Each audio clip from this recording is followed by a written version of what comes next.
Paul aux Romains, chapitre 2.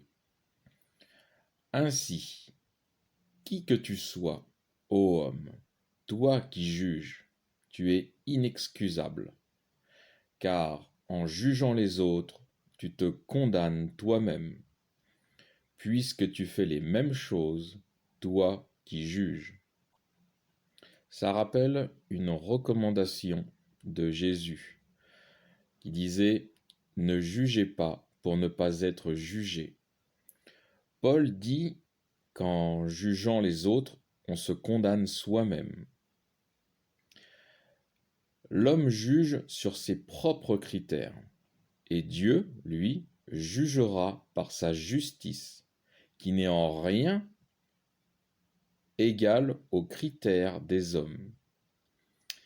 Et pour les plus âgés qui pensent que parce qu'ils seront morts, ils y échapperont, c'est une douce illusion. Nous verrons ça en détail dans le livre de l'Apocalypse. Je poursuis verset 2. Car nous savons que le jugement de Dieu est selon la vérité contre ceux qui commettent de telles choses.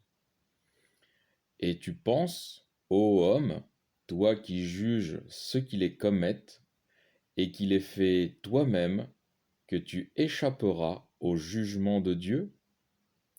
Ou méprises-tu les richesses de sa bonté, de sa patience et de sa longanimité?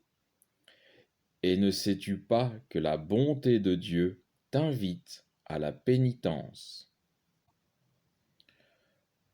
Par ton endurcissement et ton cœur impénitent, tu t'amasses un trésor de colère pour le jour de la colère et de la manifestation du juste jugement de Dieu, qui rendra à chacun selon ses œuvres.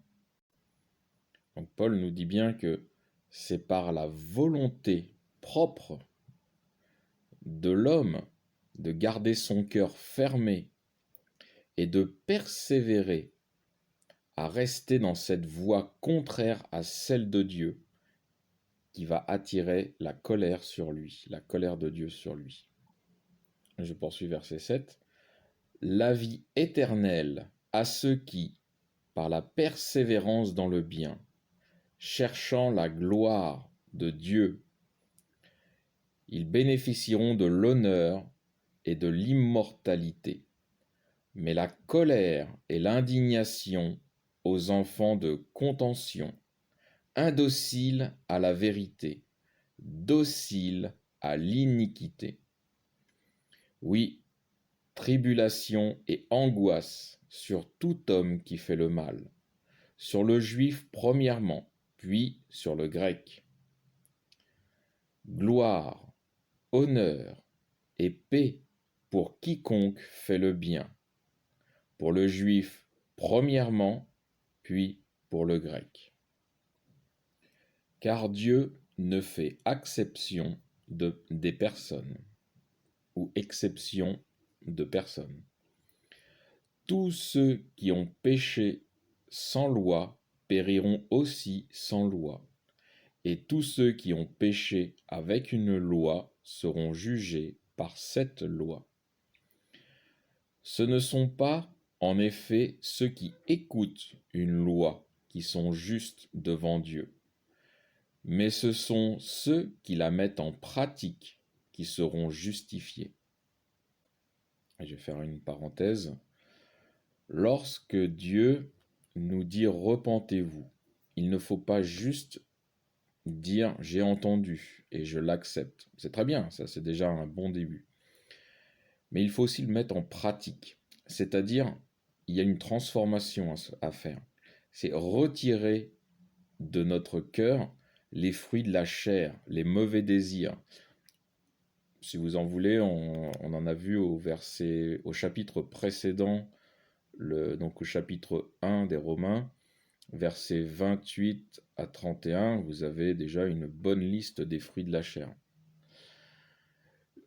Puis après, une fois qu'on a retiré ces fruits de la chair, il faut y mettre les fruits de l'Esprit de Dieu. Et pour y mettre les fruits de l'Esprit de Dieu, il faut connaître Dieu. Et c'est la connaissance du Père que le Seigneur Jésus-Christ est venu nous révéler. Il est venu faire plein de choses, hein, mais entre autres, il est venu nous révéler qui était le Père, afin de transformer nos cœurs et de nous permettre ainsi d'entrer dans le royaume céleste. Je poursuis verset 14. Quand des païens qui n'ont pas la loi accomplissent naturellement ce que la loi commande, n'ayant pas la loi, ils se tiennent lieu de loi à eux-mêmes. Ils montrent que ce que la loi ordonne est écrit dans leur cœur. Donc la loi que Dieu avait donnée, il montre que la loi est écrite dans le cœur des païens.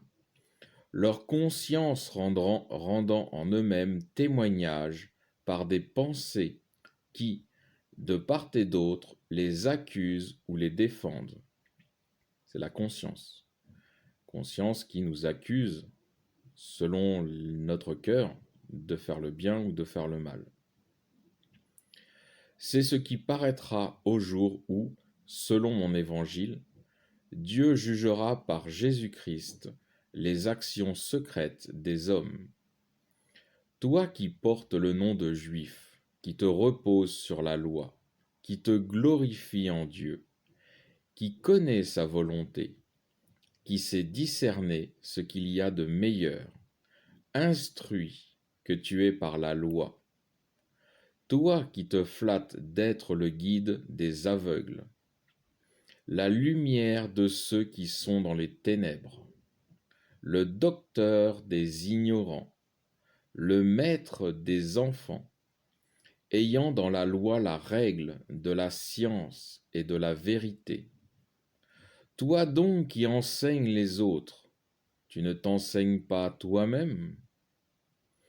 Toi qui prêches de ne pas dérober, tu dérobes? Toi qui défends de commettre l'adultère, tu commets l'adultère? Toi qui as les idoles en abomination, tu profanes le temple. Toi qui te fais une gloire d'avoir une loi, tu déshonores Dieu en la transgressant. Car le nom de Dieu est blasphémé à cause de vous parmi les nations, comme dit l'Écriture. La circoncision est utile, il est vrai, si tu observes la loi. Mais si tu transgresses la loi, tu n'es plus, avec ta circoncision, qu'un incirconcis. Si donc l'incirconcis observe les préceptes de la loi, son incirconcision ne sera-t-elle pas réputée circoncision? Bien plus, l'homme incirconcis de naissance, s'il observe la loi, te jugera, toi qui, avec la lettre de la loi et la circoncision, transgresse la loi.